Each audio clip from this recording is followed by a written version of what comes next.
Assalamualaikum warahmatullahi wabarakatuh. Ya, jadi kembali lagi bersama saya. Kenalkan nama saya Doni Kurniawan. Saya salah satu jabatan fungsional di Polisi Pamong Praja Kota Balikpapan. Jadi pada kesempatan kali ini kita akan membahas mengenai tata cara pengajuan penilaian angka kredit. Jadi di Kota Balikpapan itu setiap bulannya itu kita wajib untuk menyetorkan angka kredit kita yang sudah dicapai. Nah, jadi ada beberapa tahapan, yaitu di mana ada 4 tahap ya di Kota Balikpapan itu untuk kita store angka kredit kita yang sudah kita kumpulkan dalam setiap bulannya. Jadi yang pertama itu langkah yang kita lakukan itu adalah membuka website e-kinerja ya. Nah, di sini di website e-kinerja di sini ini kita coba untuk backup aktivitas kita ke dalam bentuk Excel. Nah, setelah kita backup, nanti ada di downloadan. Nah, langkah selanjutnya yaitu kita buka nih. Ini saya sudah download sebelumnya. Nah, ini kita buka. Nah, ini ada seperti ini nih. Kurang lebih seperti ini. Backup data ini, jadi data-data di sini adalah data-data yang kita telah lakukan dalam kurun waktu 1 bulan. Dalam kurun waktu 1 bulan yang sudah kita kumpulkan ini. Ini dari tanggal 1 sampai tanggal 10. Nah, di sini keterangannya jelas di sini. Ya, ini sama kita ketika kita masukkan kinerja kita. Kalau misal kita masukkan patroli ya ada keterangannya patroli. Nah, ini pertama yang kita harus menjadi modal kita untuk menyusun laporan. Nah, untuk langkah selanjutnya ini kita ganti ya format-format tadi di sini itu seperti ini. Ini saya sudah apa nama? Oh, nggak bisa ya. Sebentar ya.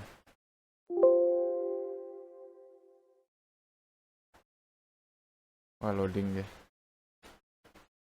Nah, jadi kalau misalkan dia, nah ini kayak seperti ini nih. Nah, kita buka 2 tab ya. Nah, ini Ekin yang di backup. Kita naikin lagi. Nah, ini Ekin yang di backup. Nah, ini kita edit seperti ini.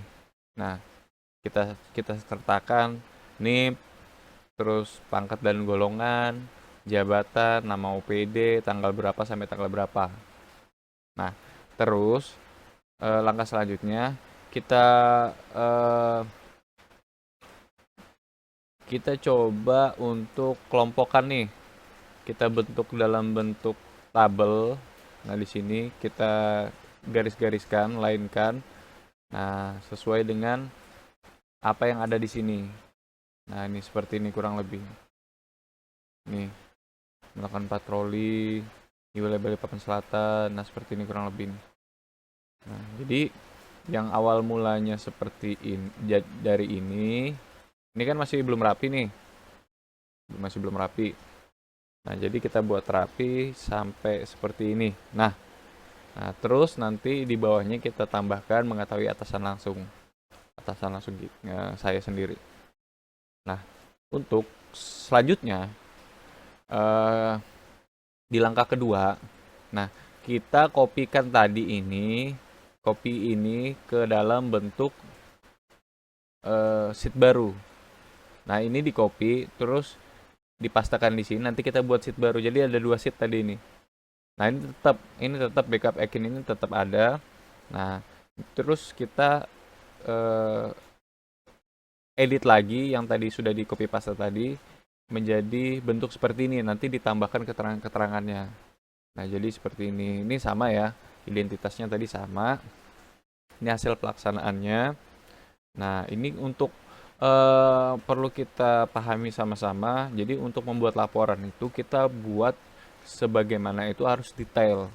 Jadi harus betul-betul detail dan juga harus betul-betul sesuai dengan bahasa Indonesia yang disempurnakan ya. Jadi seperti ini kurang lebih seperti ini. Melakukan patroli di wilayah Balikpapan Selatan. Dimulai dengan rute Jalan Jenderal Sudirman menuju Jalan Kampung Buton dan ditemukan pedagang pasar yang berjualan di luar pasar. Jadi keterangannya itu harus memuat SPOK, subjek, predikat, objek, keterangan. Nah, jadi keterangan harus ada hasilnya di sini. Nah, patroli berjalan dengan tertib dan lancar. Nah, ini kita harus pahami bersama-sama. Nah, terus di sini untuk patroli sini satuan hasilnya itu laporan. Untuk angka kreditnya sendiri ini tergantung ini ya, masing-masing jabatan fungsionalnya ya. Jadi kalau misalnya jabatan fungsional itu kan ada dua ya. Ada jabatan fungsional terampil, ada jabatan fungsional ahli. Nah, dan kebetulan saya itu ahli pertama. Nah, jadi angka kredit yang saya dapatkan ketika melaksanakan patroli itu 0,016. Nah, terus untuk selanjutnya jangan lupa kita lampirkan eviden. Nah, ini penting karena eviden ini adalah bukti kita mengerjakan kegiatan tersebut. Nah, jangan lupa.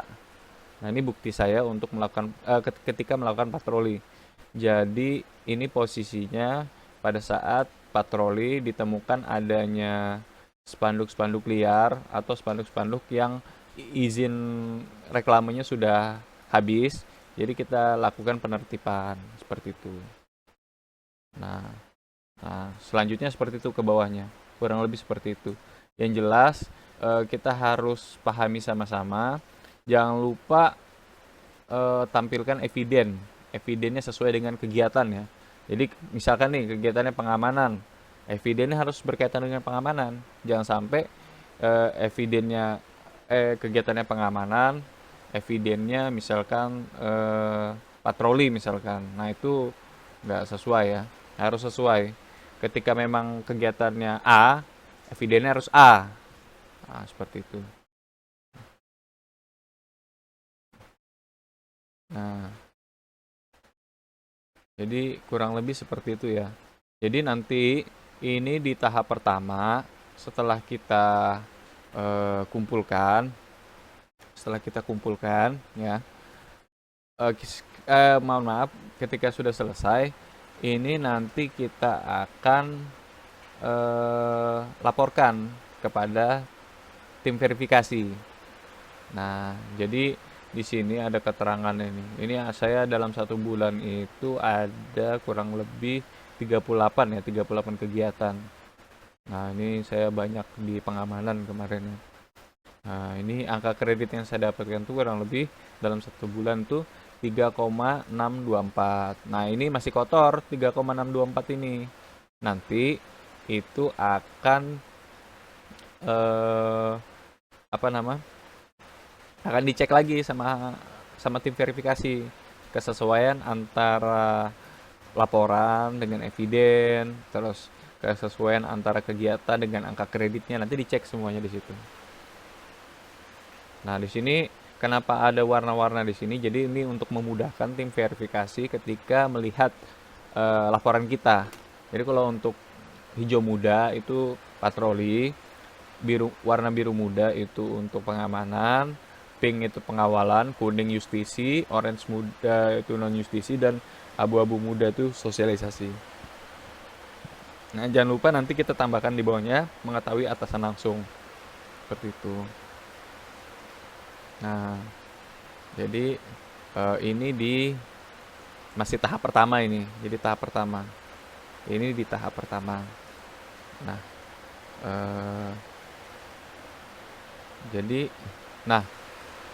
ini dia.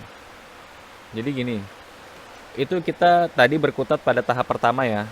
Jadi tanggal 2 sampai tanggal 10 kita melakukan backup Ekin di aplikasi Ekinerja Kota Balikpapan. Terus kita edit dalam bentuk Excel dan melengkapi identitas tadi. Nah, tanggal 11 tahap 2, tanggal 11 pada setiap bulannya, itu kita sudah harus wajib menyampaikan hasil backup yang sudah diedit tadi ke tim penilai. Jadi artinya kita sudah buat itu format Excel tadi yang saya sudah jabarkan tadi. Nah, ini kita harus sudah buat. Ini detailnya sampai tanggal 10 setiap bulannya. Nih, seperti ini. Nah, ini kita harus sampaikan ke tim penilai atau tim verifikasi internal. Nah, nanti dicek kesesuaiannya nanti seperti yang saya sudah bilang. Entah itu dari antara kegiatan dengan evidennya, entah kegiatan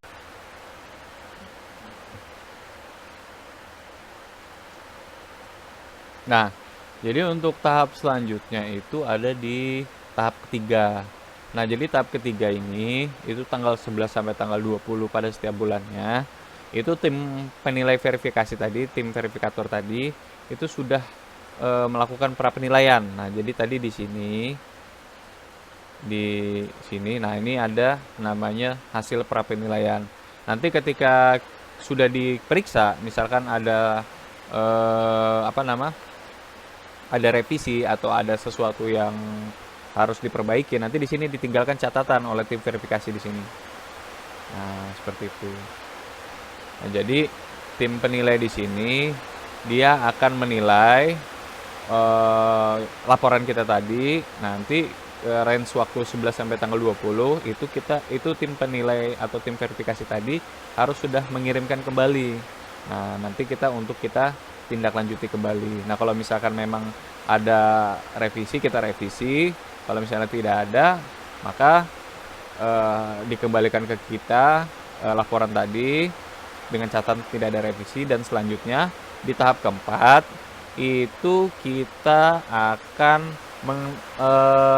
ini tanggal 21 sampai tanggal 30 pada setiap bulannya menerima hasil pra penilaian dengan menghitung angka kredit serta membuat surat pernyataan. Selanjutnya mengirimkan ke atasan langsung, Jafung atau Kasat melalui sekretaris. Nah, jadi setelah kita buat tadi, setelah dikembalikan dengan catatan tidak ada revisi ataupun ada revisi, nah setelah itu kita buat lagi sheet di selanjutnya tadi di sini. Ini, nah, jadi dibuat sini sheet baru, jadi nanti diakumulasikan nanti. Kurang lebih seperti ini, sama aja.